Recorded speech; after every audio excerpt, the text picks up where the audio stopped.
약 10일 전에 제가 개인적으로 알고 지내고 있던 50대 초반의 목회자 한 분이 갑작스럽게 소천하셨습니다.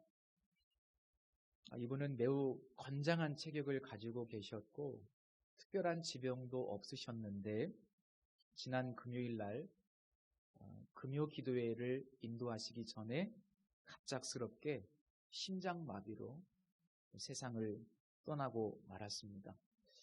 새로운 교회에 참 신실한 분이셨고 인정을 받아서 새로운 교회에 부임하신 지 채 1년도 되지 않으셨는데 너무나 갑작스러운 일이죠.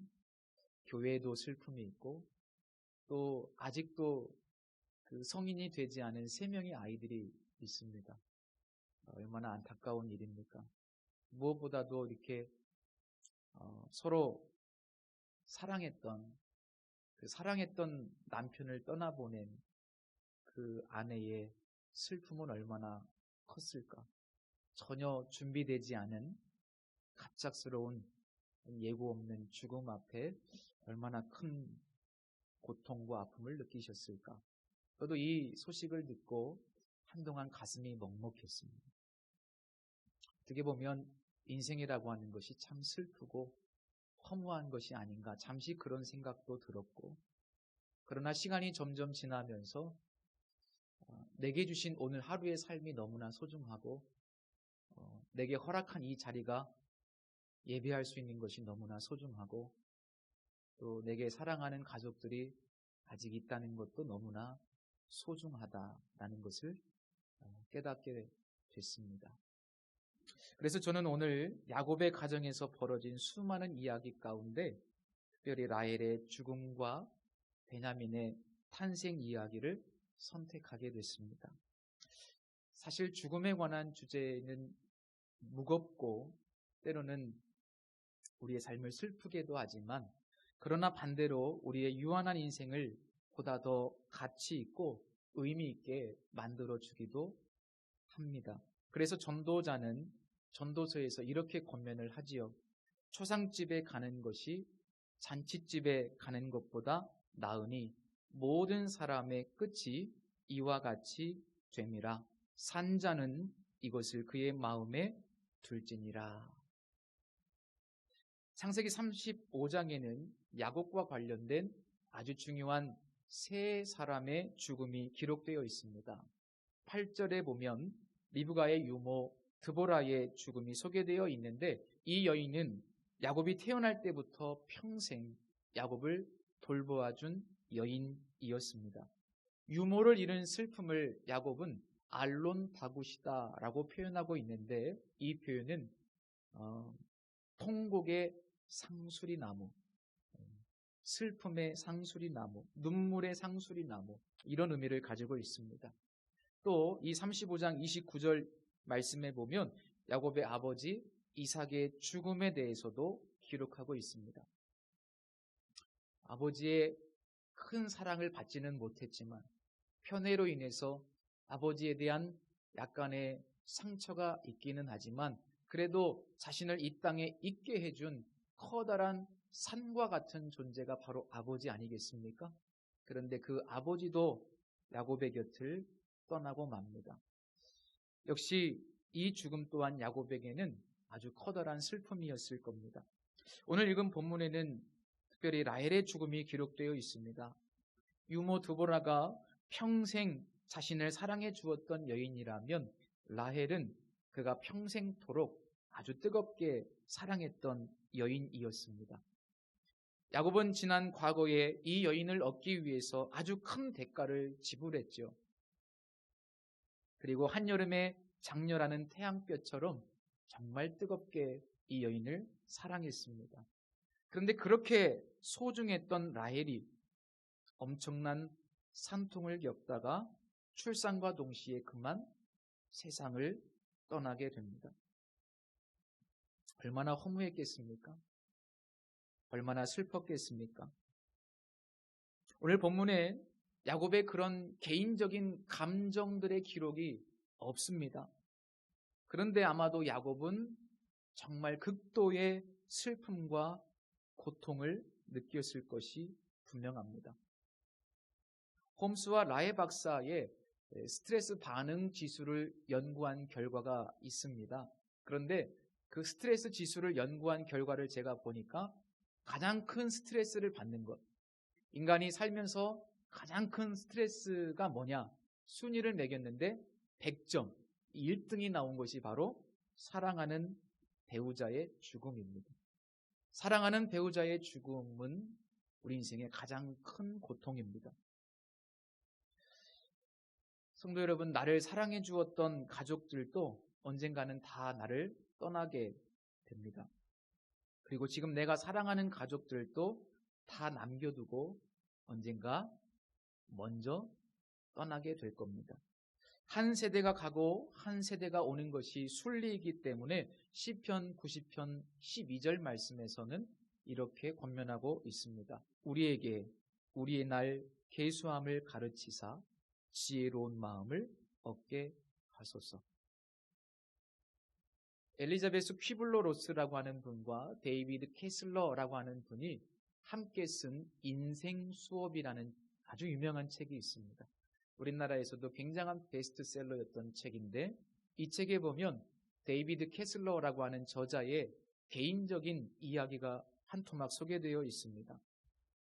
저자는 아버지의 임종을 앞두고 병원으로 아버지를 찾아갑니다. 그는 아버지 곁에 앉아서 눈물을 글썽이며 이야기합니다. 아버지에게 어떻게 작별 인사를 해야 될지 모르겠습니다. 아버지가 대답합니다. 그건 나도 마찬가지란다. 하지만 난 너를 포함해 내가 사랑하는 모든 것들에게 작별 인사를 해야만 한단다. 너의 얼굴에서부터 우리 집까지 모든 것들에게 말이다. 어젯밤에는 창밖의 별들에게도 작별 인사를 했단다. 그리고는 아버지가 자신의 시계를 가리키며 말씀하십니다. 내 시계를 좀 벗겨주겠니? 됐어요, 아버지. 아버지는 항상 그 시계를 차고 계시잖아요. 그렇지만 이제 이 시계와도 작별을 해야 될 때가 왔구나. 이제는 이 시계를 네가 차도록 해라. 데이비드 캐슬러는 천천히 그 아버지의 시계를 풀어서 자신의 손목에 찼습니다. 그런데 그가 그 시계를 바라보고 있을 때 그의 아버지께서 이렇게 말씀하셨습니다. 데이비드, 너도 언젠가는 그 시계와 작별할 때가 올 것이다. 인생의 마지막에 정말로 귀한 가르침을 자식에게 주고 떠난 겁니다. 어떤 관점에서 야곱은 이런 상실의 고통을 통해서 더욱더 많이 성숙해졌을 거라고 생각합니다. 그리고 더욱더 영원한 세계를 바라보는 영적인 사람이 되었을 것이라고 믿습니다. 그런데 참 짓궂게도 무슨 운명의 장난처럼 라헬의 죽음과 동시에 막내 아들 베냐민이 태어납니다. 이 이야기는 우리에게 인생이라고 하는 것은 기쁨과 슬픔이 번복되어 있는 것이고 동시에 삶과 죽음이 공존한다는 것을 우리에게 말씀해주고 있습니다. 삶 속에는 반드시 죽음이 포함되어 있습니다. 삶과 죽음은 하나의 패키지라고 볼 수 있는 것이죠. 그래서 인생을 좀 더 풍성하고 좀 더 의미 있고 좀 더 가치 있고 좀 더 행복하게 살기 위해서는 반드시 죽음이 우리의 삶의 일부분이라는 것을 인식하고 살아가야 합니다. 몇 년 전에 인물과 사상이라는 월간지에서 이런 내용의 글을 읽은 적이 있습니다.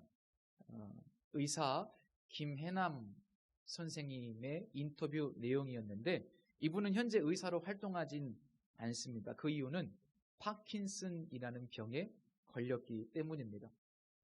우리도 이 병에 대한 약간의 지식은 있을 겁니다. 이 병에 걸리면 움직임이 좀 느려지고 또 몸에 마비가 오고 그런데 엄청난 육체적인 고통도 동반한다고 합니다.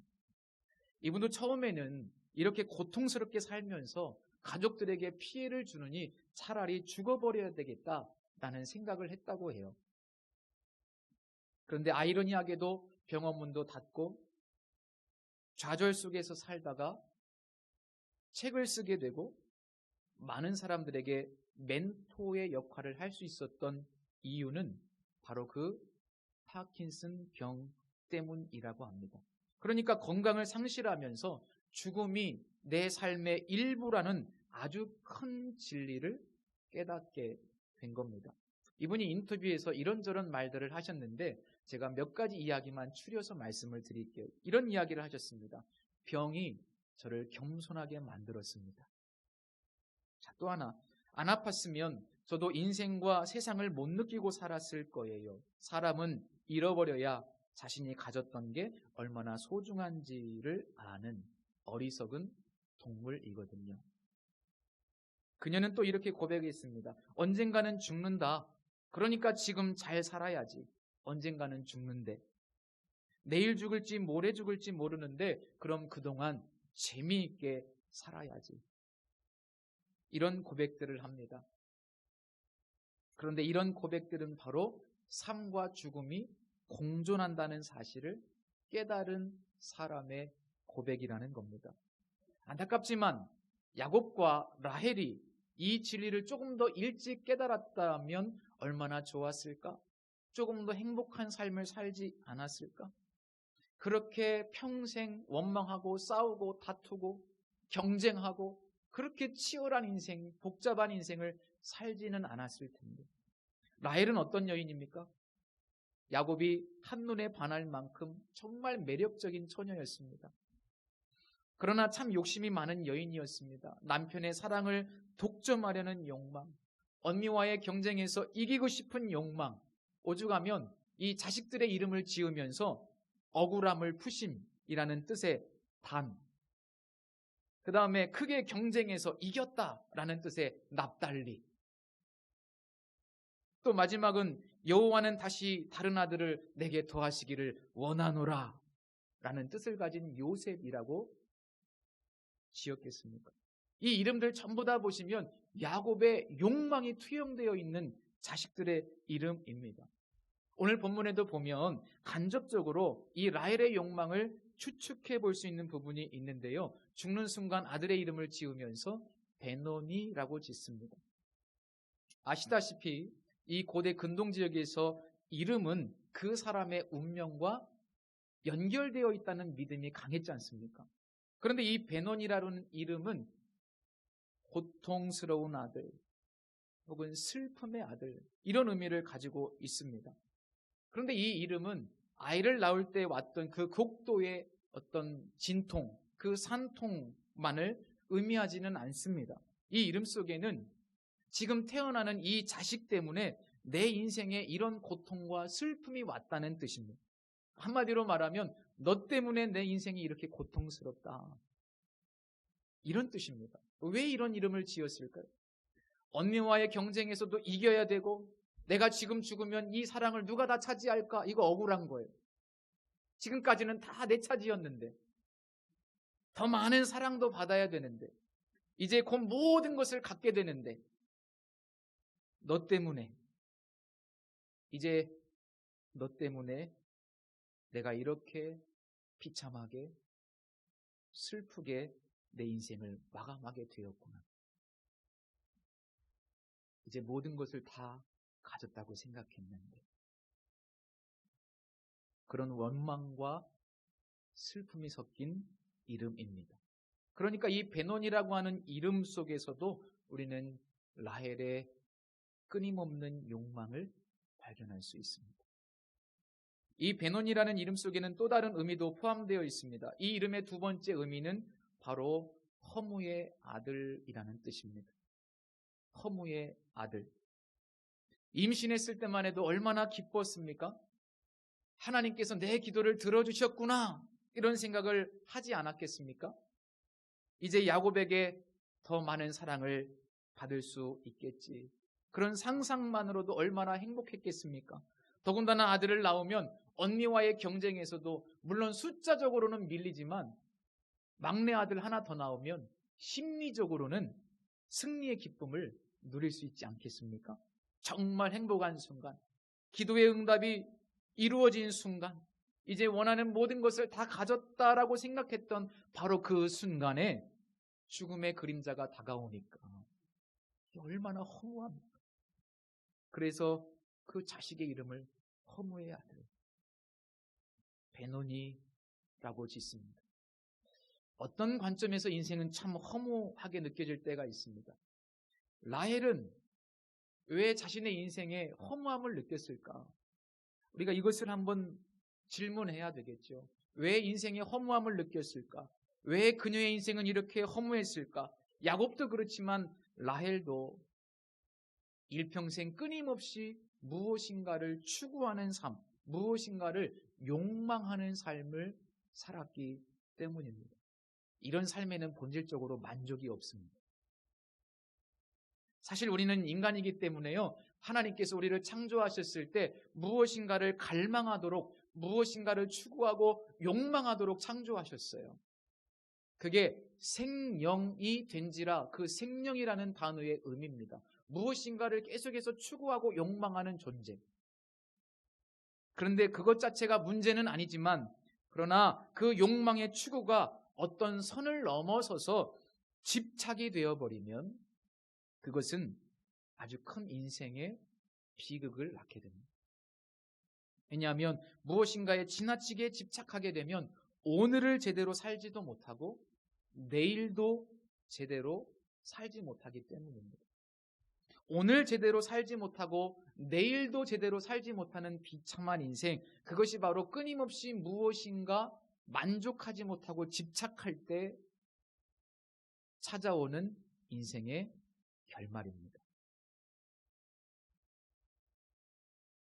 솔로몬이 전도서에서 이런 이야기를 했습니다. 내가 해 아래에서 행하는 모든 일을 보았노라. 보라, 모두 다 헛되어 바람을 잡으려는 것이로다. 모두 다 헛되어 바람을 잡으려는 것 같다. 그러니까 이 고백은 이런 의미를 가지고 있습니다. 내 인생의 대부분의 시간을 과도한 욕망을 추구하고 무엇인가를 끊임없이 이루기 위해서 집착하다가 허비했습니다. 내 인생은 헛된 인생이었습니다. 마치 잡을 수 없는 바람을 잡으려고 했던 어리석은 인생이었습니다. 인류 역사상 가장 많은 성취를 이룬 사람이 솔로몬입니다. 가장 부자였고, 가장 지혜와 지식이 풍부했고, 가장 육체적인 쾌락도 많이 누려본, 인류 역사상 부인이 가장 많았던 그런 왕이 솔로몬 왕 아닙니까? 세상에 부족함이 없이 모든 것을 다 누리고 가져보았고 추구해 보았습니다. 그런데 그렇게 무엇인가를 추구하다가 인생을 뒤돌아보니 내 인생은 허무하다. 정말 충격 아닙니까? 그는 자신의 인생을 뒤돌아보면서 이런 지혜를 우리에게 남겨주고 있습니다. 인생의 행복은 결코 멀리 있지 않다. 지금 내가 누리고 있는 것, 지금 내게 주어진 것, 즉 먹고 마시고 수고함으로 낙을 누리는 것, 지금 내게 주어진 일상이 곧 행복이고 하나님께서 내게 주신 선물이기 때문에 지나치게 내게 없는 무엇인가를 성취하기 위해서 집착하지 말고 지금 내게 주어진 것을 누리는 인생이 행복한 인생이다. 솔로몬이 이 사실을 조금 더 일찍 깨달았다면 얼마나 좋았겠습니까? 라헬이 이 사실을 조금 더 일찍 깨달았다면 얼마나 좋았겠습니까? 적어도 이토록 허무한 인생은 되지 않았을 텐데. 야곱도 조금 더 일찍 깨달았다면 이렇게 허무한 인생이 되지 않았을 텐데. 얼마 전에 돌아가신 고 이어령 박사가 남긴 이야기입니다. 안타깝게도 더 먼저 돌아가신 그분의 딸 이미나 목사가 어렸을 때 아빠의 서재문을 두드린 적이 있었답니다. 자기 전에 아빠에게 굿나잇, 인사를 하러 온 겁니다. 그런데 그날도 글 쓰는 일, 책 보는 일에 바빴던 이어령 박사님은 딸이 들어왔는데도 뒤돌아보지도 않은 채 손만 흔들었답니다. 굿나잇, 미나야 잘 자. 아빠 바빠. 그때 딸 미나는 말없이 고개를 숙인 채 제 방으로 돌아갔다고 합니다. 아마 이런 일이 계속 그분의 인생에 반복되었겠죠. 박사님은 딸 미나에게 뒤늦게 이런 편지를 썼습니다. 그러나 이 편지는 줄 수도 없고 받을 수도 없는 편지입니다. 하늘나라에 있기 때문에. 한번 읽어드리겠습니다. 나에게 만일 30초의 시간이 주어진다면, 나에게 만일 30초의 그때 그 순간이 다시 주어진다면 딱 한 번이라도 좋으니 낡은 비디오 테이프를 되감듯이 그때로 돌아가자. 나는 그때처럼 글을 쓸 것이고 너는 엄마가 사준 레이스 달린 하얀 잠옷을 입거라. 그리고 아주 힘차게 서재의 문을 열고 아빠 굿나잇 하고 외치는 거다. 약속한다. 이번에는 머뭇거리며 서 있지 않아도 돼. 나는 글 쓰던 펜을 내려놓고 일담한 책장을 덮고 두 팔을 활짝 편다. 굿나잇 미나야. 잘 자라 사랑하는 내 딸. 그런데 어찌하면 좋으니 내가 눈을 떠도 너는 없으니 너와 함께 맞이할 아침이 없으니 그러나 기도한다. 우편번호 없이 붙이는 이 편지가 너에게 전해질 것을 믿는다.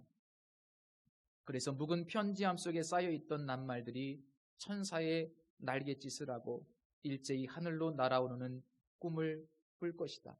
갑자기 끊겼던 마지막 대화가 이어지면서 찬송가처럼 울려오는구나. 굿나잇 미나야. 잘 자라 미나야. 보고 싶다. 보고 싶다. 내 딸아.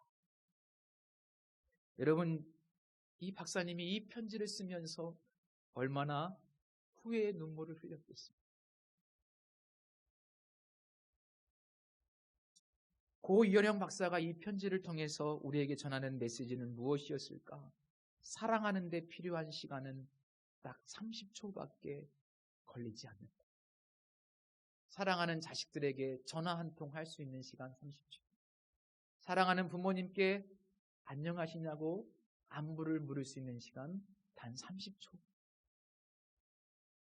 그 짧은 시간인데 우리는 성공이나 명예나 사랑이나 돈이나 무엇인가를 지나치게 집착하는 인생을 살다가 지금 내게 주어진 소중한 삶, 가족들과의 소소한 일상조차 누리지 못하고 바쁘다는 핑계로 자식들을 위해서 그러는 거야 라는 핑계로 함께 행복을 누려야 될 가족들과 그런 시간들을 누리지 못하고 살아가는 참 허무한 인생. 오늘도 살지 못하고 내일도 살지 못하는 안타까운 삶을 우리가 살고 있지는 않은지 조금 더 자주 연락하고 조금 더 자주 만날 수 있으면 좋겠지만 그러지 못하는 우리의 바쁜 삶. 도대체 무엇을 위해서 살아가는지 지금 내 곁에 있는 가족들과 소중한 일상을 조금 더 함께 할 수 있기를 축복합니다. 집착에서 벗어나서 마음의 여유를 가지고 사랑하는 가족들과 조금 더 행복한 일상을 누리기 위해서 한 가지 꼭 필요한 것이 있습니다. 오늘 본문에 보면 야곱은 아들의 이름을 베냐민이라고 바꾸어 줍니다. 베냐민이라는 뜻은 매우 존귀하고 소중한 자, 복된 자라는 뜻입니다. 베논이라는 이름이 출생의 비극과 슬픔을 가진 이름이라면 베냐민은 야곱의 믿음이 반영된 이름입니다. 10절 말씀해 보시면 하나님께서 야곱이라는 이름을 다시 한번 이스라엘로 바꿔주시는 장면이 있습니다. 이것은 일종의 약속인데 너의 인생을 이제 네가 경영하는 것이 아니라 내가 경영하겠다. 너의 인생을 이젠 네가 책임지는 것이 아니라 내가 너의 인생을 책임진다라고 하는 일종의 언약입니다. 성취를 위해서 끊임없이 무엇인가를 추구하고 집착하던 인생, 자기가 자기 인생을 경영하며 피곤한 인생을 살았던 야곱에게 하나님께서 말씀하시는 거예요. 이제 내가 너의 인생을 경영하겠으니 그렇게 피곤하게 살지 않아도 돼. 그렇게 바쁘게 살지 않아도 돼. 그렇게 여유 없이 살지 않아도 돼. 내가 너의 인생을 책임진다. 여러분, 이 놀라운 축복은 사실 하나님께서 우리 모두에게 주신 축복인 줄로 믿으시기를 바랍니다. 왜냐하면 예수님의 십자가가 바로 그런 동일한 하나님의 축복의 약속이기 때문입니다. 예수님께서 십자가에서 우리의 모든 죄를 위해서 죽으실 때 우리의 인생을 축복하시겠다. 이제부터는 내가 너의 인생을 경영하겠다. 그렇게 약속해 주신 줄로 믿으시기를 바랍니다. 이런 놀라운 은혜를 체험한 야곱은 이제 믿음으로 자식의 이름을 바꿔줍니다. 내 인생을 이렇게 축복하신 하나님께서 내 자식의 인생도 축복해 주실 거야. 그가 비록 태어나면서부터 엄마를 잃은 슬픔 속에 일평생을 살아야 하지만, 출생의 한계가 너무나 분명하지만, 그러나 그 모든 인간적인 한계를 초월하시는 하나님의 역사와 하나님의 은혜와 하나님의 축복이 나와 함께 하셨듯이 너에게도 하나님이 함께 하실 거예요. 그 믿음으로 야곱은 자식을 축복합니다.